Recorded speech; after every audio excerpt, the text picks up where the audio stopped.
এই গাইস আজকে আমরা যাচ্ছি গাইস দিয়াবাড়ি, দেখা যাবে অনেক সুন্দর গাইস। যদি আপনারা দেখতে চান তাহলে গাইস পাশে থাকুন। ধন্যবাদ।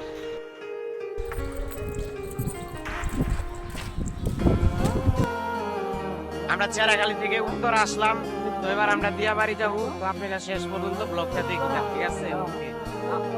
তো আমরা উত্তরাতে রওনা দিলাম, উত্তরাতে রওনা দিয়ে রিস্কায় উঠলাম। তো রিস্কায় সবাই হাসি ঠাট্টা করতে করতে আমরা চলে যাব এখন দিয়াবাড়ি। তো আপনারা শেষ পর্যন্ত ব্লগটা দেখতে থাকুন।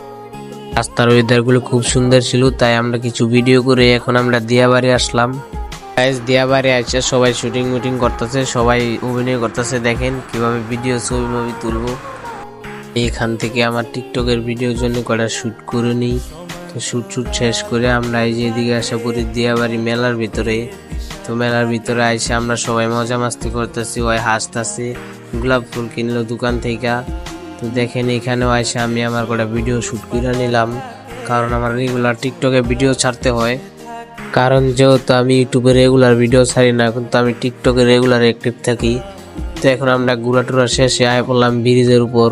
তো ব্রিজের উপর কটা ভিডিও শুট করে তো এখন আমরা মেলা থেকে বেরিয়ে যাচ্ছি, এখন আমরা বাসায় যাব।